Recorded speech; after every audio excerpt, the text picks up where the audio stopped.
Kata Upanishad.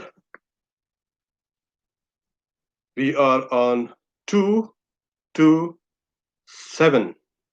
We had done partly the explanations of some souls enter the womb for acquiring bodies, and others follow the motionless in accordance with their work and in conformity with their knowledge.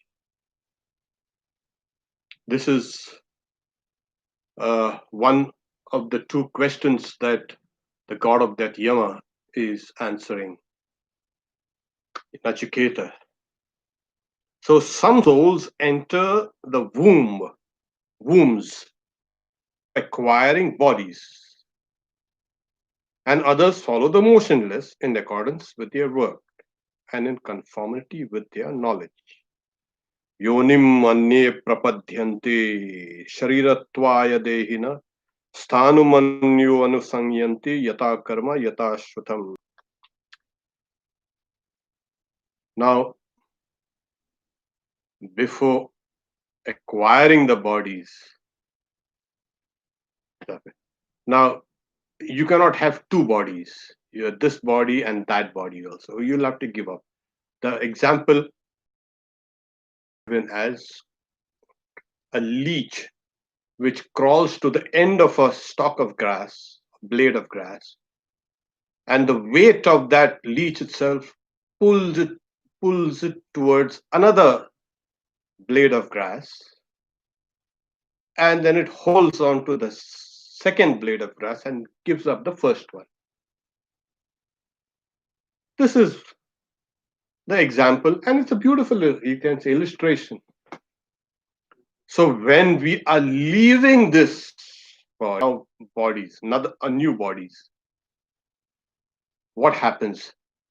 The Chandogya Upanishad speaks about all the organ of speech merges into the mind. The organ of speech is representative of all the sense organs. So this sense organs, the sensory and the motor organ, they merge into the mind. The mind merges into the vital force, the prana. And the prana merges into that particular consciousness.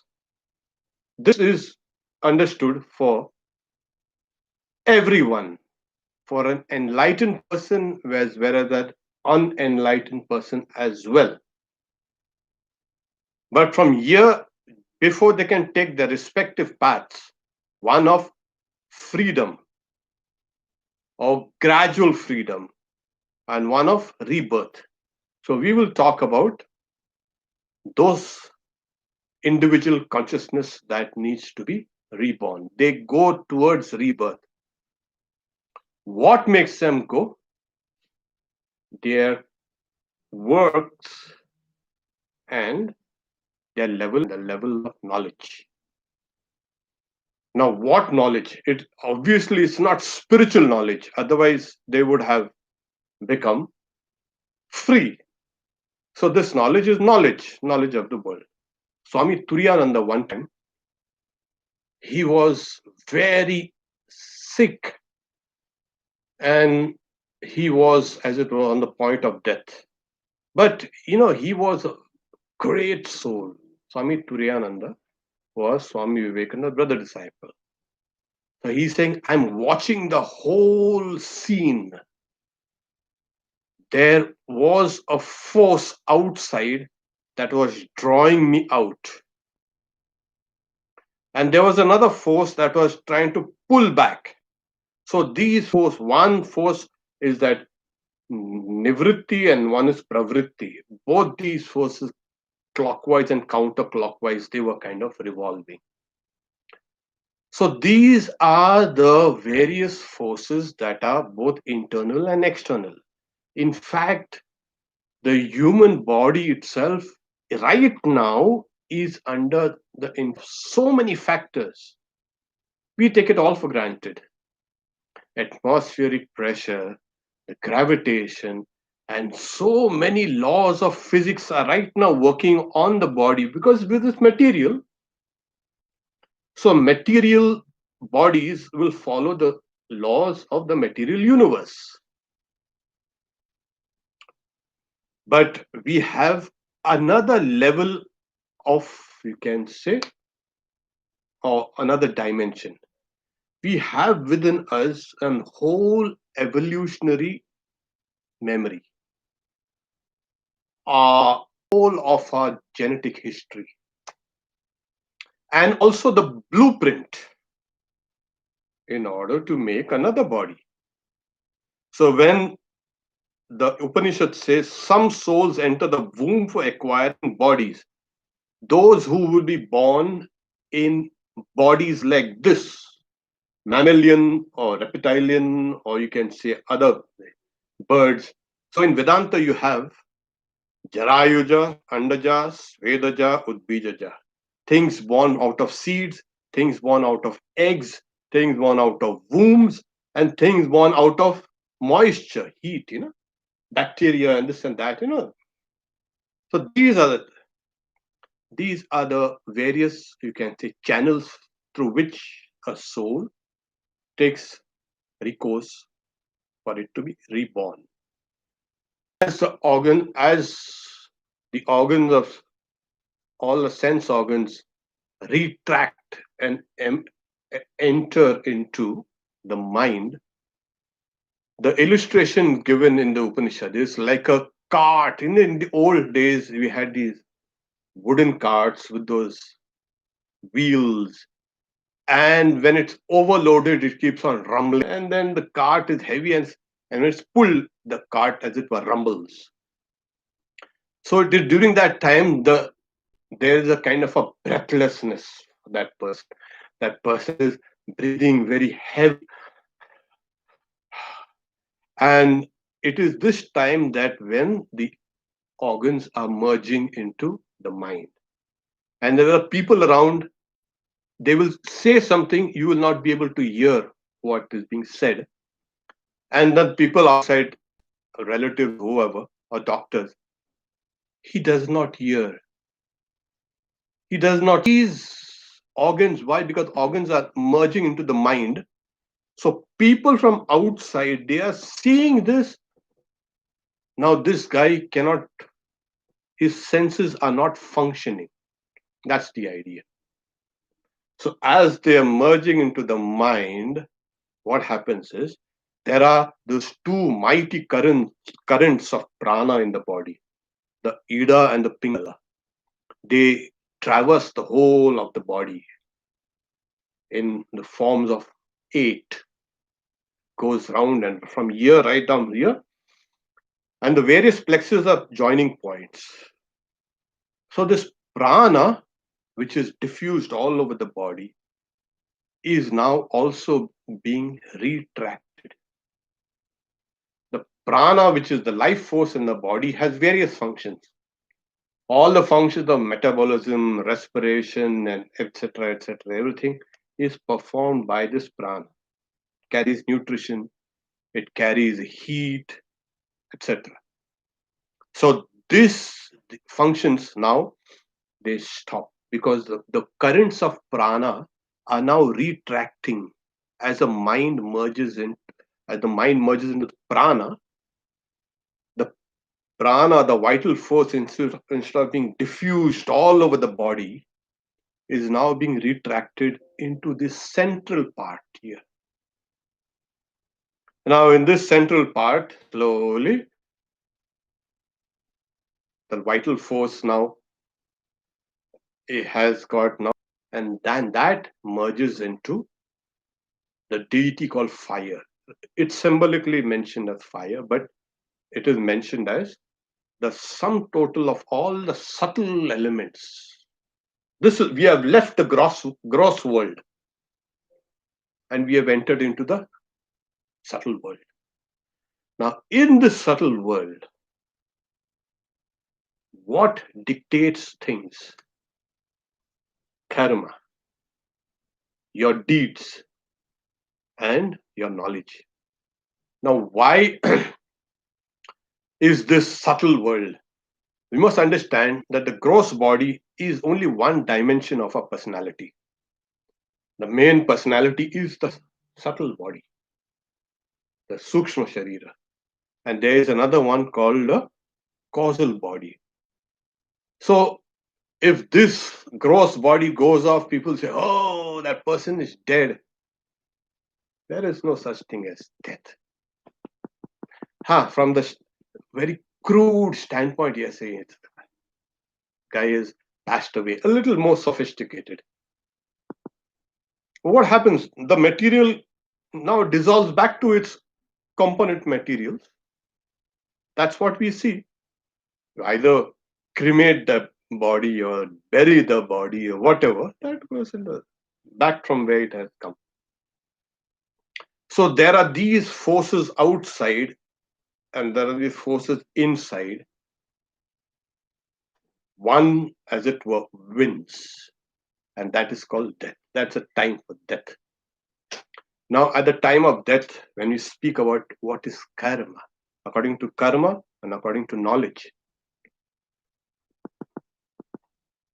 whatever we have done, suppose I have done something very, very nice, but no one else knows about it. I have done secretly, quietly. I get the results. It has to be experienced. Now, if that is the case, then the result of what I had done cannot be experienced here. It has to be experienced after I give up this gross body. So it is nothing but action and reaction. This we act on the world, and the world reacts upon us. And also the world acts upon us, and we react. So this action reaction from my side and action reaction from other side. People, places, things, so many entities, so many factors are there. This is a tremendous world of dynamism that's going on within the physical laws of the universe, within the genetic laws of which are kind of which mimic the physical laws in a way. They're both corresponding. If the physical laws are separate and your evolutionary laws are separate, genetic laws, you will get into big confusion. But there's another level of memory of laws. These are memories. What is that? It is nothing but your karmic memory, your memory of your karma. Because your brain is going to be left out here. It's nothing related to the brain at all. Whatever you have said and done has left a mark on the subtle body. This is the memory body in the chitta. So all these marks are now there. They have coalesced into certain groups. That's okay. Each linked to another. So as this is called in karma, prarabdha karma. The karma that has given the birth to this body. That karma which has started, been still stored in the previous lives. Everything does not get exhausted. It's like you have a quiver full of arrows. You take one arrow and shoot it. You have other quivers there. You have another arrows in the quiver.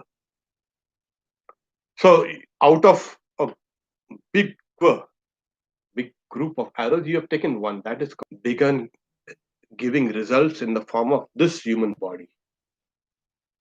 Okay. So there are other arrows in the quiver.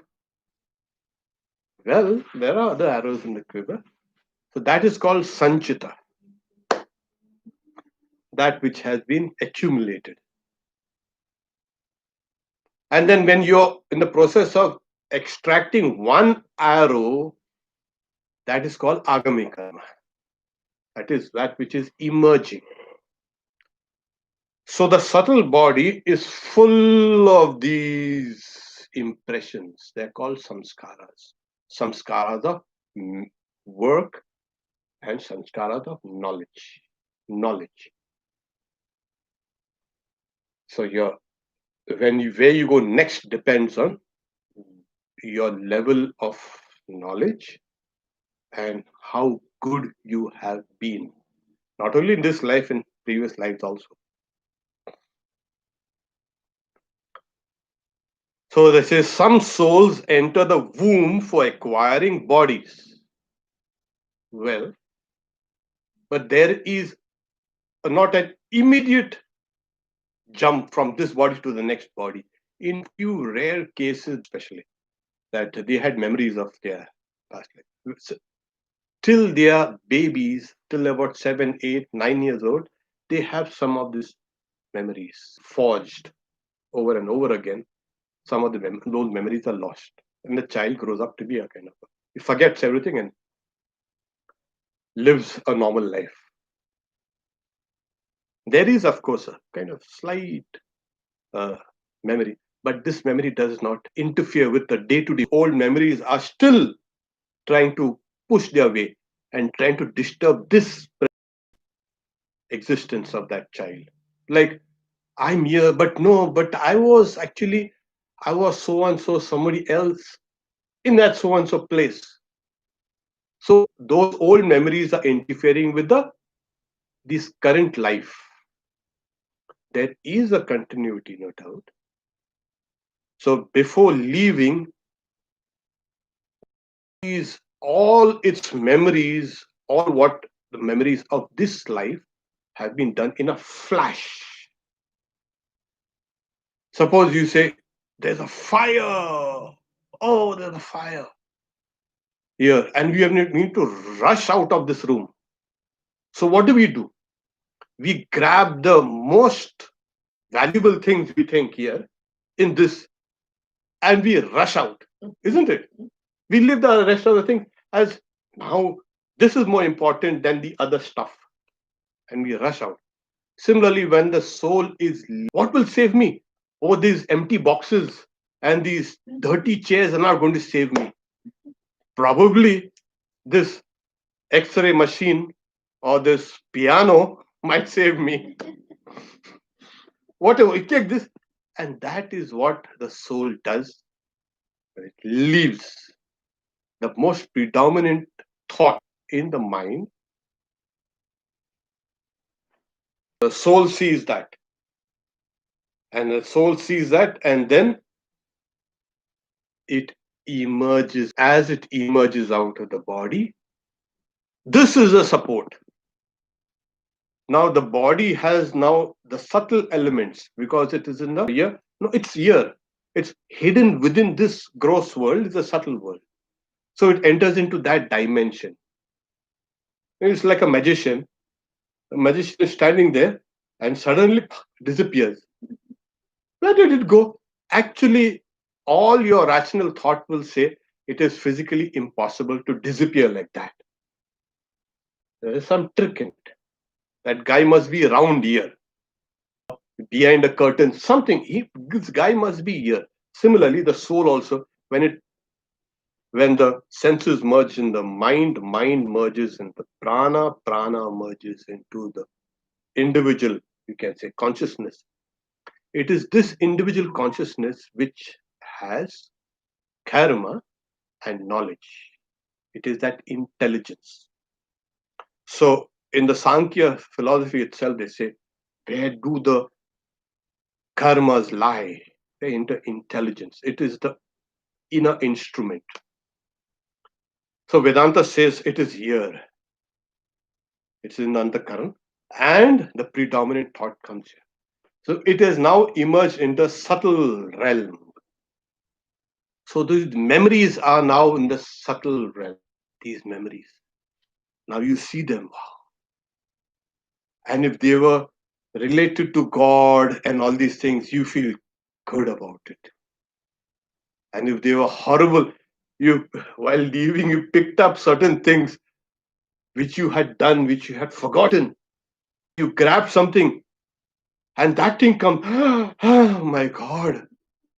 I had hit somebody. I had scolded somebody. Those memories that torment, or you can say, give us joy. and we need to wait for a while in those kind of that subtle realm. It's like a support we hold in the subtle realm. That's a support, karma and knowledge. But however, the Bhagavad Gita says, Sarva karma akilam partha jnane parisamapyate. That is, all works end in knowledge. They are two aspects of the same thing. The karma is not different from knowledge, because what is karma? Karma is nothing but your experiences, what you have said and done and thought. All these experiences are now in a seed form, saying, oh, we cannot see them. You cannot see that big oak tree as a tree all the time. It goes into a small acorn. So it's a small thing, and you might not even see those. So all experiences as way, like the body telescopes itself, senses the mind and the prana and the intelligence, consciousness. So similarly, your experiences also keep on telescoping and go into a seed form. This is actually your real acquired, you can say, treasure that you have, yeah, that you are taking now with you. Now, when it is retracting, the functions, all these functions are going back. The genetic memories are all left out here, these genetic memories. In case you need to take another human birth, then you have the genetic memories already there. The mind takes up this kind of material again. How? It enters into a womb of a human. Like you say, they follow for acquiring bodies. Some souls enter the wombs for acquiring bodies. So that transmigrating soul will enter into the womb. It is not the first soul that is now coming back for rebirth or re-embodiment.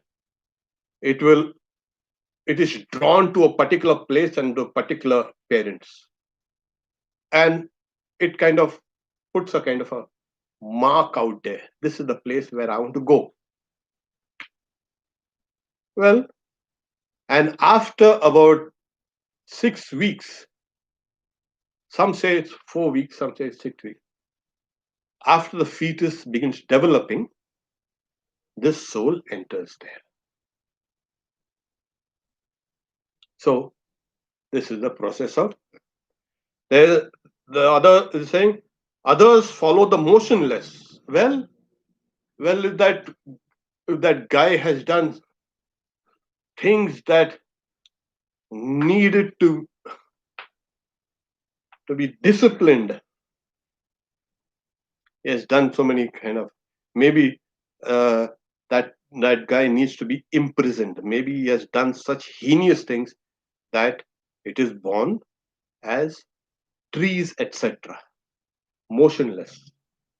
These trees, plants. Trees are good. Yeah, it's good, of course, because there are souls there. Why? We are not saying it's bad. They're good. The experience that guy has to experience, that soul has to now experience certain things.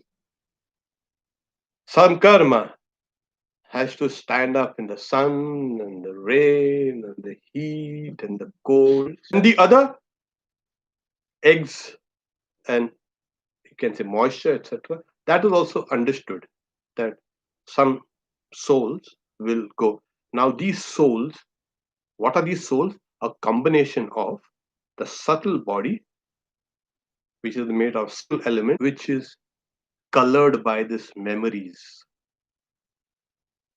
and the causal body, which is ignorance or maya or non-knowledge. So these are the two dimensions which move. But what about that individual? Yes, that there's a reflection of consciousness everywhere, and so there's a reflection of consciousness also in this causal and the subtle body.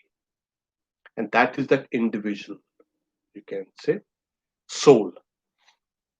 This soul leaves, enters into some other womb or in some eggs or some seeds, and then again is reborn in conformity with their knowledge.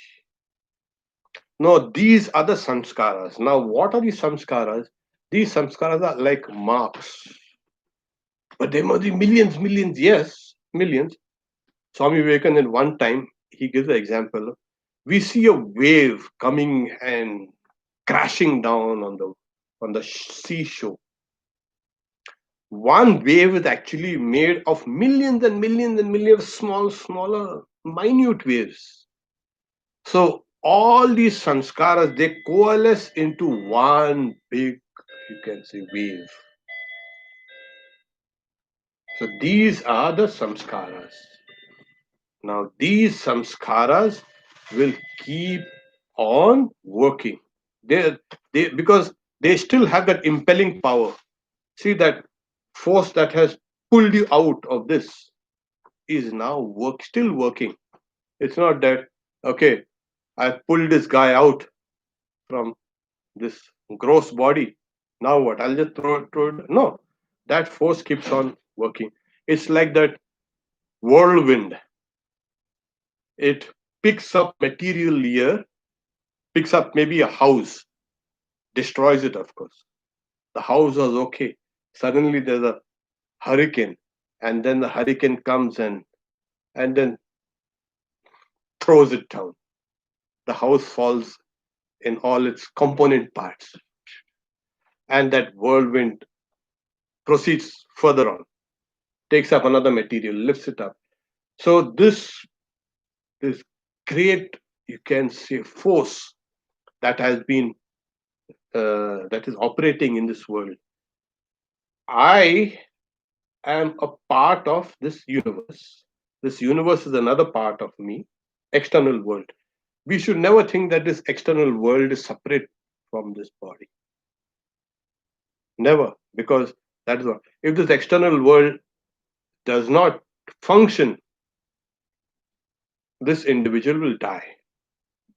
So this whole existence is the dynamics between the individual and this outside world, internal and external, both. So when this soul comes out, it is now in the subtle realm. It takes a hold of karma, what one has done.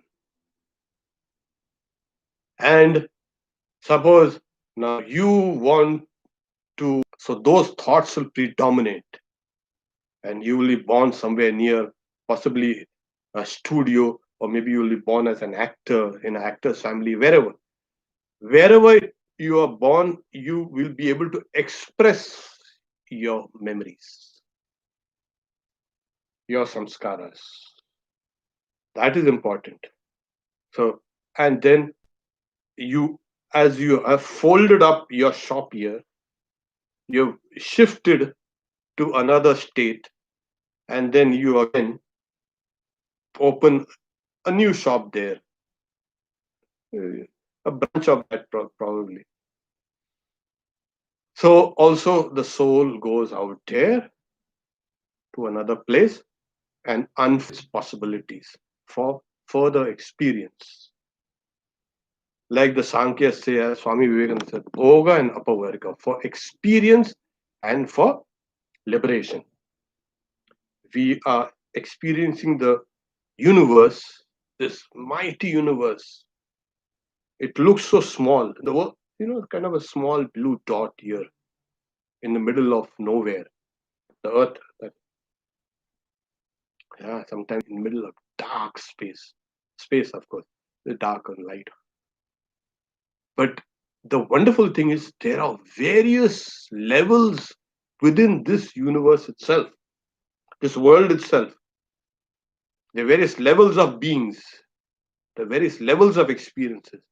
And we go through these whole processes of. So the soul also evolves. Like we are the result of the long line of evolution. from that mollusk, from that bacteria, right down till up till here. We were fish and we were amphibians and we are mammals and etc. etc. And now primates, from primates we have come now here, Homo sapiens. We carry the whole lineage of what we have gone through physically. Similarly, the soul also has a long lineage of what it has gone through. But only thing, like we have forgotten the blueprint which is in us and our own evolution history, the soul also has forgotten its long history. We have been doing that repeatedly. But this thing is clear that there has been a kind of a force that is traveling from place to place to place to place. And what impels that force? It is but your karma and your knowledge. So that is why we acquire more knowledge through doing some better experience, better karma. Instead of being selfish, religion say become unselfish. Instead of become hard-hearted, it say become open-hearted. Why is this? Why are the ethics preached? Because they know that this is what is going to help you. The other things will go along with you, but it will harm you. The whole thing is when you leave this gross world, enter into the subtle world, you need to hold on to something which is really worth holding on to. Some of the memories are really, you know why? We may think it's far fetched. Even in this life, certain things we have done, we cannot face those memories. If those memories come, we get post-traumatic stress disorder. Oh yes, there's anxiety, there's stress, why is that? Because you have not been able to live with your own memories. Your own memories are kind of beating you. You're trying to sleep, those memories come and beat you. When you have fallen asleep, you're dreaming, those memories come and beat you. When you're walking on the street, those memories come and beat you. You're always suspicious, looking about here. Who's looking at me? Maybe somebody is trying to hurt me, harm me. Somebody's calling. Maybe there's some danger. We are tools in the hands of memories. Nothing. What we have created, we had created a kind of a monster there, and now we are afraid of that monster. We should have been creating an angel there, and we didn't do that. So when this you saying in conformity uh, with their knowledge and with their work here, yeah. So there are, of course, people don't really open their eyes quickly. It takes a long, long, long time, and that's why we need to be going through various experiences in order to awaken us. So these memories, they go along with you and they form these new bodies. And now when you say, I want to be born as a human being, that is, you are not deciding. Your karma is deciding. And Ishvara, God, he is guiding the souls, all the souls. He or she, doesn't matter.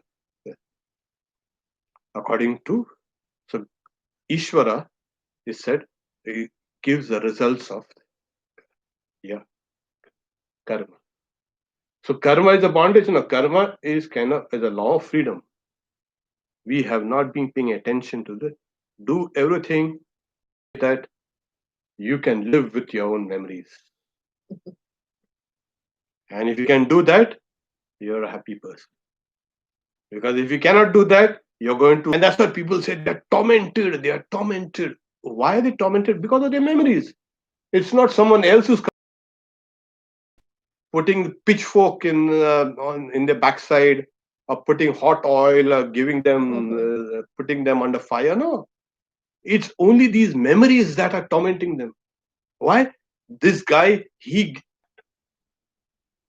that subtle world, things really become subtle. And what is subtle is really powerful. Thought is very powerful. Why? Because it's subtle. And that thought then is translated by the nerves into some action outside. So the power is actually, Swami Vivekananda said, I want to lift my hand. Okay. So what happens? It's the thought first, and then I lift my hand. So if the you can say if my nerves are cut, I would not there would be thought, but there would be no action.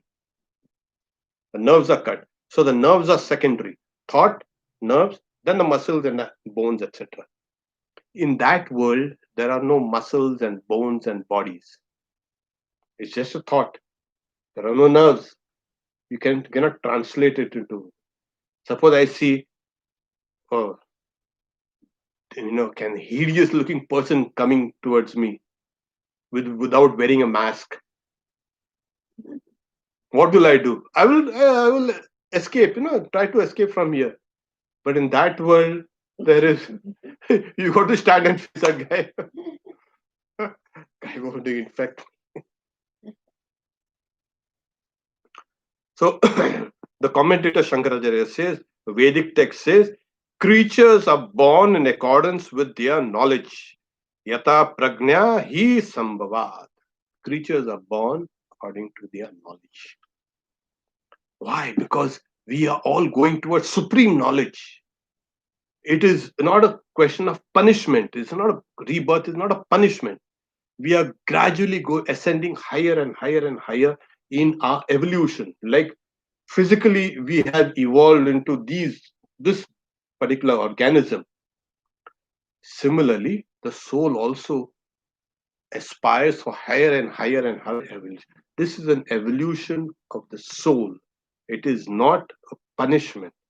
Rebirth is not a kind of a curse.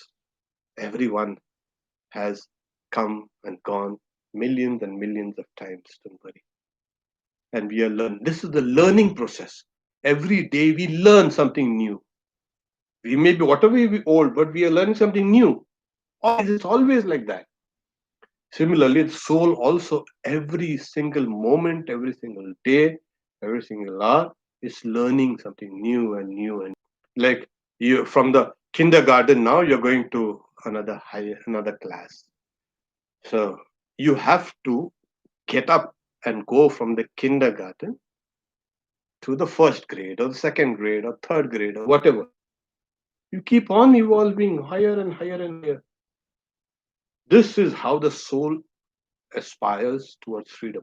That sense of freedom is actually the cause. Seeking freedom outside, that freedom was actually in the soul. And the soul really understands it. The soul was, as it were, has covered itself with the causal and the gross body. It's smothered inside. It has forgotten its clothes. Then it unpacks itself. That will see that freedom. When it realizes it's been in the soul, it has been with me all the time. That. Okay. So much for this verse. I had promised that we'll give a little elaborate next Wednesday.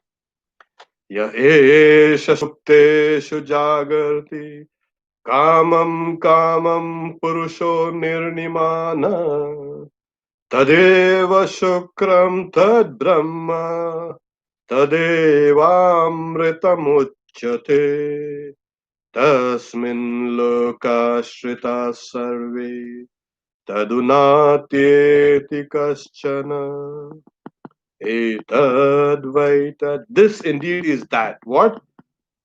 That supreme soul, Purusha. Even when the senses fall asleep, that Purusha is pure. And that is Brahman. And that is called immortal. All the worlds are fixed on that. None can transcend him. This indeed is that. So, going out to a kind of a different perspective on the reality. What is that reality? It is now speaking about that reality. On that, everything, all the worlds interact.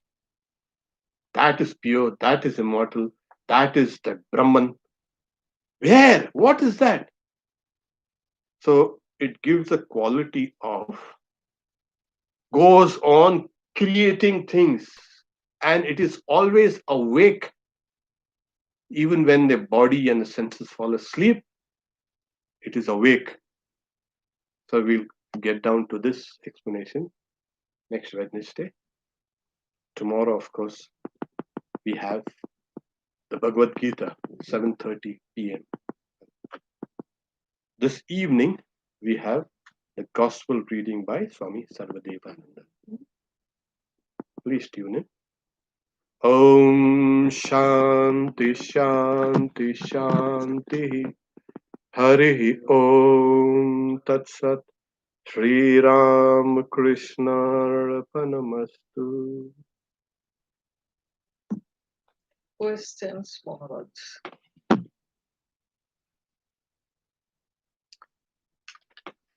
Yeah, you can. Yeah.